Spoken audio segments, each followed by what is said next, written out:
What's up, nail geeks, and welcome to the last video in my Polish and Beauty Expo mini series for this year. BCB Lacquers was one of the makers that I swatched her Polish and Beauty Expo exclusive, if you checked out that video. And I have been patiently waiting to show you all these polishes. They're very, very pretty. And they soft launched, I should say, at the Polish and Beauty Expo. So if you went and attended, or if you had a ferry purchased for you and shipped to you, you've probably already got your paws on these if you saw the spoilers and the teasers in the Polish and Beauty Expo Facebook group or on BCB Lacquers website. So today I have both collections to show you all. We have the Supernova collection. If you're a multi-chrome lover, like, this collection is going to be for you. Way back in the day when multi-chromes first came out, I'm talking like when we had to use a black undie, they were basically like toppers at that point. I adored multi-chromes. I still do. Multi-chromes are like, I'm talking like straight multi-chrome action, which is what all of these are. There's no distraction really in any of these. So they're super shifty. We have those to check out. And then we also have the Twilight Part 2 collection. So featuring some really fun quotes and inspirations from, yes, Twilight, that Twilight. We're going to start off with the Supernova collection to look at some super ultra shifty multi-chromes, and then we're going to dive into the Twilight collection. First up is Stella. This one means star. It's described as a red to bronze multi-chrome, shifting between red to gold to orange with added hollow.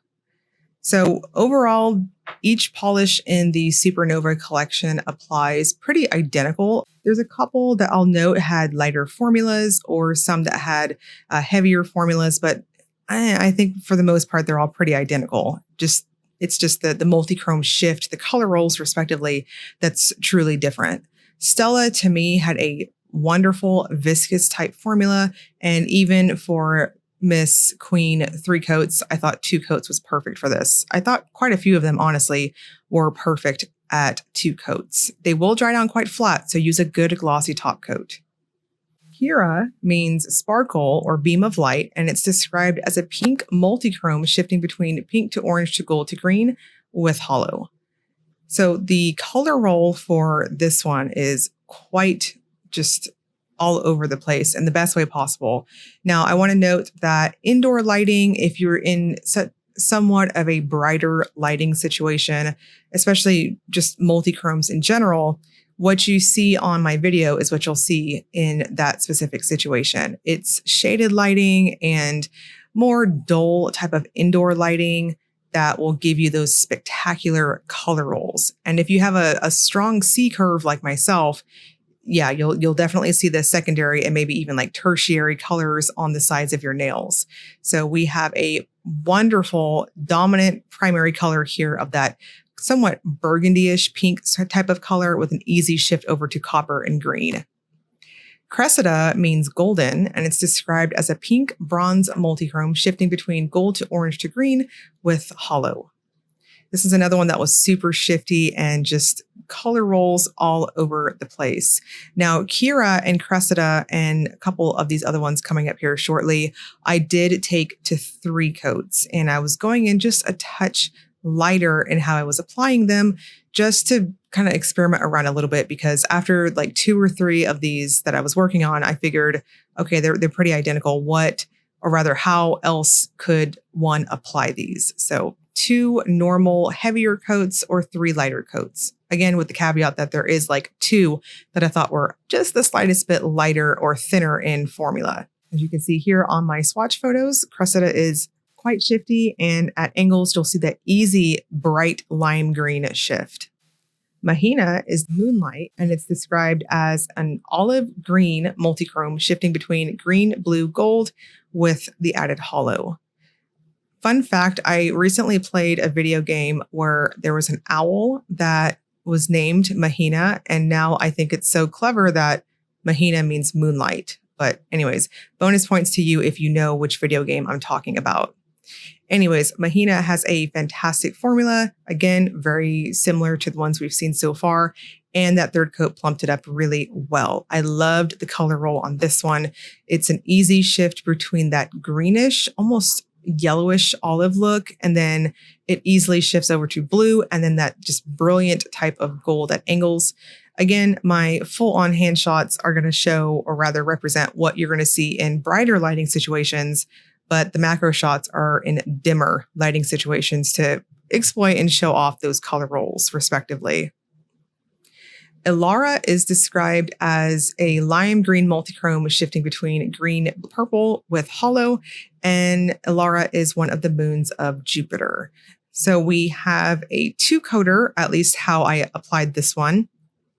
It plumped up really well. I didn't see a need to go up to the 3rd coat, and in retrospect, watching the playback here, it looks like I just went in normal for myself on the 2nd coat, and then I went in a touch lighter on that 1st coat. So super shifty, greenish, like a lemon lime, 7-Up, Sprite, what have you, type of polish going on here. And across the board, these will all dry down incredibly flat. So use a thicker glossy top coat. Serenella is a deep blue multichrome shifting between blue to purple to gold with hollow, and this one means little star. So this is very just blue lover's dream in terms of multichrome action. It is quite jewel toned in the overall look of it, and it's got more of a not so much in your face, say like Kira or Cressida with the strong multicolored color flip going on there. This is more of like in the same family and how it's flipping between the colors for the multichrome, for lack of better words. I'm obviously trying not to say multichrome 5,000 times, but you get the drift. Serenella is so pretty when it's built up, and it's this lovely chromy type of glowing blue. Very, very nice, especially if you are a blue lover like myself. Zelenia is described as a blue multichrome shifting between blue, teal, purple with hollow, and this one means the moon. So a somewhat lighter buildup on that 1st coat going on here, but again, very much the same, at the risk of completely repeating myself for the next 4 polishes. I feel like Zelenia, and then there's another one coming up, will have the lighter formulas, but it's still easy to build up on that 3rd coat. So we have a strong color roll happening here. In bright lights, you're going to see most of that green that you see in the center of my nail. And then there's an easy shift over to that purpley appearance that you're seeing on the sides of my nails from having such ridiculously wide nails that have a strong C curve to them. To me, this one it's almost like it had more hollow to it. I know that's probably how the pigments were playing with each other, but I feel like the holographic effect to this one, like indoor lighting that is, was really, really obvious. Celestria is described as a teal multichrome shifting between teal, blue, purple with hollow. This one means heavenly or of the sky. So I took this one also to 3 coats. I want to say this was the other one that I thought was just the slightest bit on the lighter side. So this one and Zelenia.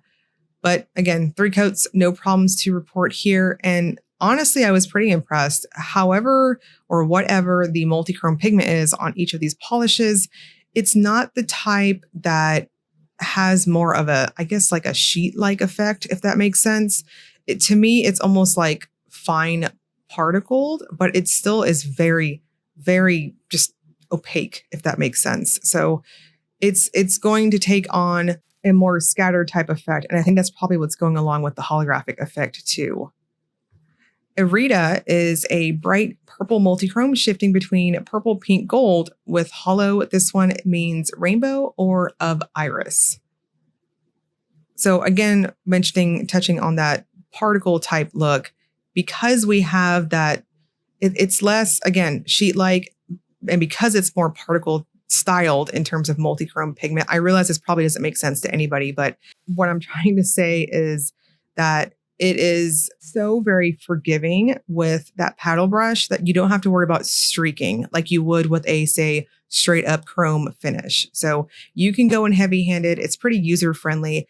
No issues to report, say, layering up like jellies where it's like, you have to make sure everything is nice and even, or again, like the chromes or super strong shifty shimmers where you have to worry about streaking on your nails.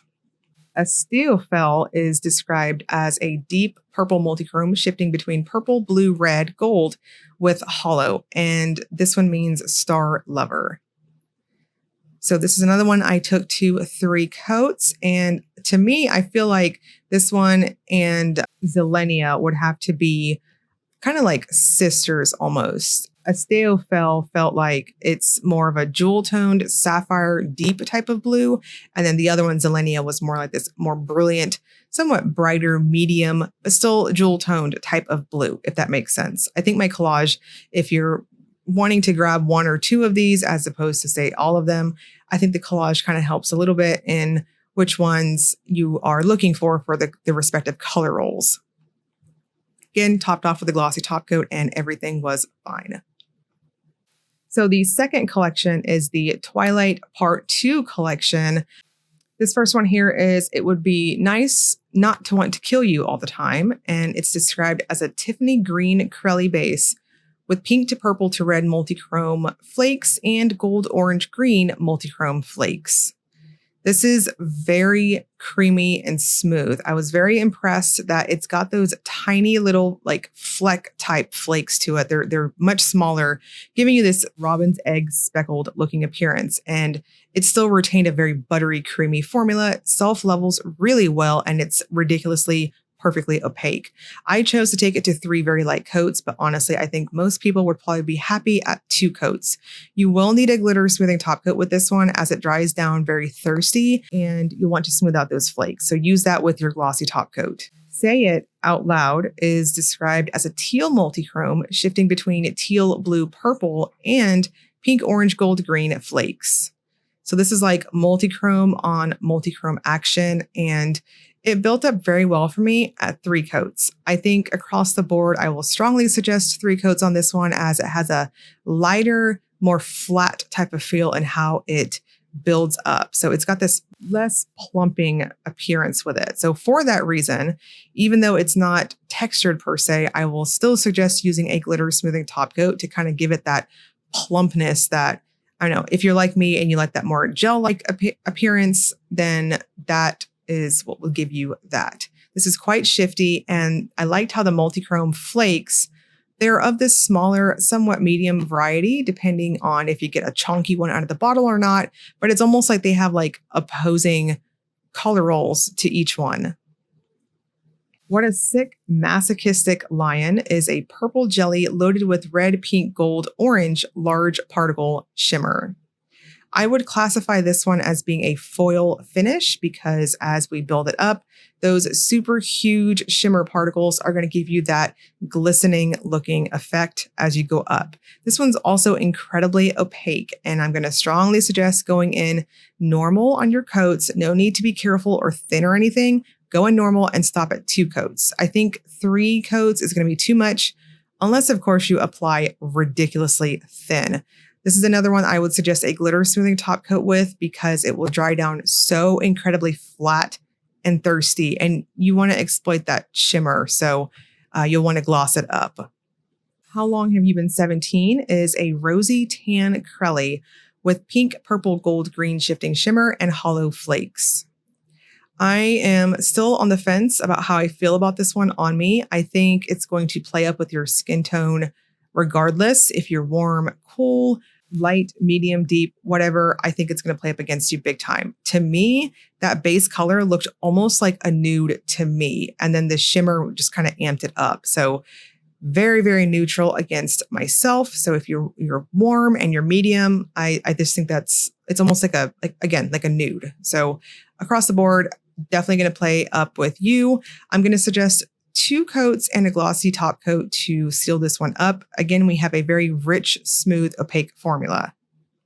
I guess the wolf's out of the bag is described as a lime green jelly packed with gold green glass flakes, lime green, gold, orange, pink flakes, and lime green and black metallic flakes. We have a straight up flaky bomb here, and it built ridiculously well to opacity. I chose to take it to 1 thin coat, and then I did the icing method here. This is a great demonstration of what I'm talking about, those of you who are new to the channel, bead up your polish against your cuticle line and then slowly drag it down. This will give you less coats, better payoff for flakies and glitters, and you'll have less bulk on your nails doing this. Again, it just helps you with opacity for heavy types of goodies in your polish like this. You will, of course, need a glitter smoothing top coat with this one.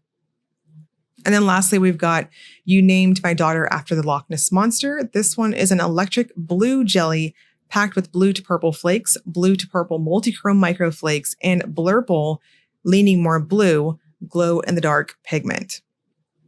This one builds up to somewhat opacity on that third coat. This is very true jelly type of formula. So if you wanted a more medium, softer type of appearance, then I would suggest stopping at 2 coats. You might see your smile line if you have a prominent one, whether it's natural or falsy nails, whichever.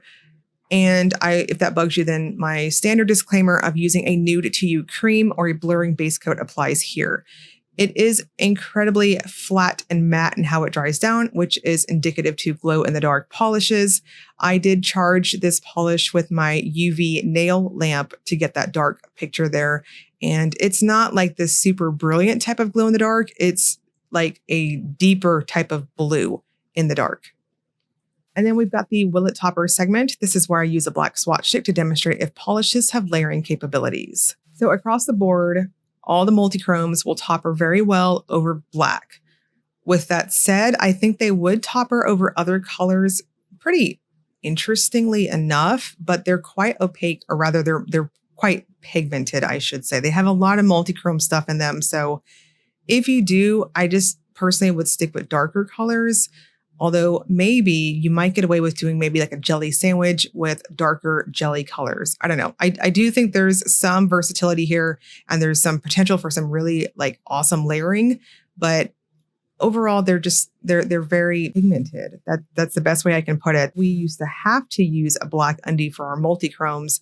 We don't have to do that anymore. So I guess maybe I'm just a touch biased in that, yay, we have awesome multichromes that you don't have to layer. You can just, wear them by themselves. Maybe that's making me a little jaded, but yeah, they do work. I'm just going to blow through these real quick because across the board, they all look the same over black. Again, I just think these are so pretty by themselves that it's just not warranted. It would be nice to me is entirely too opaque. It's more like a cream. So it's an undie over an undie in my opinion. Say it does work, but same thing as what I was just saying with the multichromes. And Masochistic line looks ridiculous over black. This is very pretty. I think you just need to be mindful of that purple, super pigmented purple tint to the base. How long have you been 17? Yes, it works. I personally wasn't feeling it, and that's just because I think it's very, very opaque. Wolf side of the bag is wonderful. This is a delightful flaky mix over any type of undie, but if you want a more sparse appearance, just basically dry brush it onto your nails. And then You Nickname My Daughter, same thing, though I do think this one is incredibly pigmented in that blue tint to the jelly base. So just be mindful of that. So both collections and any possible overpour of the Polish and Beauty Expo, if you have not seen it and you haven't watched my Polish and Beauty Expo video and you want to see that polish overpour that might be in this shop release. If you want to see that swatched, I will link that in the description box below and you can go check out BCB Lacquers exclusive for that. So that will also be in this launch too. And the official launch is actually on my birthday. I totally forgot it was my birthday this Friday. I think it's Friday. I think it's a Friday. Let me get my date. Yes, it is August 3rd at 7 p.m. Eastern time. So I'm going to have prices and all that fun stuff in the description box below. Information on this release, all of that. I cannot believe I forgot it was my birthday, like coming up. I am a Leo, and I'm the type of Leo where I'm like, I celebrate all month long and I irritate my entire family with it. And I'm just very incredibly obnoxious about it, but I can't believe I forgot it. Like, what a bummer. This collection is launching then. So thanks BCB for the reminder on that part. Anyways, this will all be in the description box below. I will link you to BCB Lacquers website if you want to check that out ahead of the launch. And I will also link you to their Facebook fan group if you haven't joined that and you want to see interaction with the maker and sneak peeks, all that fun stuff. As always, if you enjoyed the video, please like and subscribe. Thank you so much for watching.